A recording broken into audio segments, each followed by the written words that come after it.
آج ایک press conference ہوئی ہے، انپریسیڈنٹڈ پریس کانفرنس، کہ کبھی بھی آئی ایس آئی کے چیف نے میڈیا کے سامنے پریس کانفرنس نہیں کی، اور اس کے ساتھ D G I S P R, اور وہ پریس کانفرنس ساری پولیٹیکل کی انہوں نے. تو نارملی تو وہ سیکیورٹی میٹرز پہ کرتے ہیں پریس کانفرنس، اور جو سیکیورٹی میٹرز کے باہر پریس کانفرنس ہوتی ہے وہ تو کرتے ہیں جو پولیٹیکل گورنمنٹ ہے. تو منسٹرز اویلیبل ہیں، ان کا کام تھا پریس کانفرنس کا، لیکن انہوں نے ایک انپریسیڈنٹڈ آج سٹیپ لیا ہے. اس کے اندر انہوں نے واضح طور پہ کہا ہے کہ ہم پالیٹکس میں شرکت نہیں کریں گے، ہم پالیٹکس سے باہر رہیں گے. انہوں نے یہ بھی کہا ہے کہ اور بہت سی چیزیں کہیں، لیکن جو میں سمجھا ہوں انہوں نے ریٹریٹ کیا ہے کہ ہم ملک کو ڈیفینڈ کریں گے، صرف جو ہماری آئینی رول ہے. دیکھیں، مایوس تو ہم بھی ہیں، کیونکہ جو آج تک کیا ہوتا رہا پاکستان میں، پولیٹیکل گورنمنٹس آتی تھی وہ فیل ہوتی تھی، ملٹری گورنمنٹ آتی تھی لوگ مٹھائیاں بانٹتے تھے، کیونکہ لوگ سمجھتے تھے کہ پولیٹیشنز پھر بھی پولیٹیشنز کرپٹ ہیں، یا وہ ٹھیک نہیں، یا وہ اس کوالٹی کے نہیں. تو جب فوج آتی تھی لوگ سمجھتے تھے اب ڈسپلن آ جائے گا، اور لوگ اس کو سیلیبریٹ کرتے تھے. تو یہ ایوب خان کے مارشل لاء میں بھی ہوا، ضیاء الحق کے مارشل لاء میں ڈیوائیڈڈ تھی ملک، آدھی پیپلز پارٹی کے ساتھ تھے اور آدھے پھر ضیاء الحق کے ساتھ، جس کو رائٹ اور لیفٹ کی پالیٹکس کہتے ہیں. جنرل مشرف آیا، لوگوں نے مٹھائیاں بانٹی، کیونکہ لوگ تنگ تھے یہ دو مین پارٹیز کی 11 سال میں جو کرپشن تھی. دو دفعہ گورنمنٹس کرپشن میں نکالی گئی، دونوں گورنمنٹس.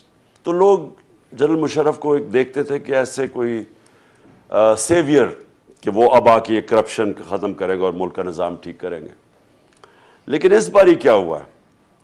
اس باری جب گورنمنٹ ہٹائی گئی ہماری، اور یہ رجیم چینج کانسپریسی جو تھی، وہی دو پارٹیز آ گئیں جن کے جانے پہ جنرل مشرف کے دور میں سیلیبریشن ہوئی ان کی کرپشن کی وجہ سے، اور جن کی وجہ سے مجھے ووٹ پڑی. مجھے لوگوں نے ووٹ اس لیے ڈالی 2018 میں کہ لوگ ان کی کرپشن سے تنگ تھے. تو جب وہ واپس آ گئیں، پرابلمز ادھر سے شروع ہوئے. اب تاثر یہ ہے کہ جناب جو اسٹیبلشمنٹ ہے وہ ان کے ساتھ ہے، جو ان کے ساتھ اٹیچ ہوتا ہے لوگ سارے ان کو برا بھلا کہیں گے، کیونکہ لوگ ان کو تو چھوڑے، انہوں نے جو آپس میں ایک دوسرے کے خلاف کرپشن کے الزامات لگائے ہوئے ہیں 30 سالوں سے، وہ ساری قوم کو یاد ہے. تو جو پیپلز پارٹی کے سپورٹر ہیں وہ تو کنونسڈ ہیں کہ نواز شریف کرپٹ ہے، اور نواز شریف کے سپورٹر سمجھتے ہیں زرداری کرپٹ ہے، اور جے یو آئی کے سپورٹر سمجھتے ہیں دونوں کرپٹ ہے. اور انہوں نے کیا ایک دوسرے کو کرپٹ کہا ہوا ہے، الزام لگائے ہیں، زرداری کو جیل میں ڈالا ہوا ہے.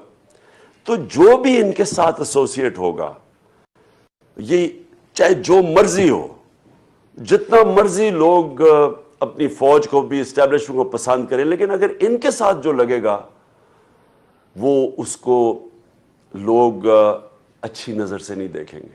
یہ پرابلم ہوا ہے اس باری. ہماری پارٹی کو تو بڑا فائدہ ہوا ہے، جب یہ سارے اکٹھے ہو گئے لوگوں نے تو ہمیں اور سپورٹ کیا. اور جب لوگوں کو یہ بھی پتا چل گیا، وہ جو سائفر، وہ تو اب خود ہی گورنمنٹ سامنے لے آئی ہے، تو جو سائفر کا پتا چلا کہ بیرونی ملک کانسپریسی بھی تھی ہٹانے کے لیے، اور لوگوں کو غصہ ہے. لوگوں کی عزت نفس کے اوپر فرق پڑا. لوگ پرائیڈ اور ڈگنیٹی چاہتے ہیں، لوگ خودداری چاہتے ہیں. قوم ہماری خوددار ہے. تو ایک وہ ریئیکٹ کیا، اور ایک ان کے سارے جو کرپٹ لوگ اکٹھے ہو گئے، اور پھر انہوں نے اپنے کرپشن کیسز ختم کرنے شروع کر دیے، اور قوم کی معیشت تباہ کر دی. اکانومی نیچے چلی گئی. جو ایک 6% پہ ملک گروتھ ریٹ چل رہی تھی وہ نیچے چلی گئی، اور انہوں نے آ کے اپنے کرپشن کیسز ختم کری. تو ان کے اگینسٹ نفرت ہے قوم کی، وہ ریفلیکٹ ہوئی. جو بائی الیکشنز آئے، انہوں نے پوری کوشش کی. الیکشن کمیشن جو بالکل ان کے ساتھ ایک ان کا حصہ ہے، اس نے مل کے ان کے ساتھ سازش کی، اس کے باوجود ہار گئے. تو اس وقت سٹیج یہ ہے کہ اسٹیبلشمنٹ کا صرف ایک رول عوام دیکھنا چاہتی ہے کہ وہ اس ملک میں free and fair election facilitate کریں، کیونکہ پاور تو ان کے پاس ہے.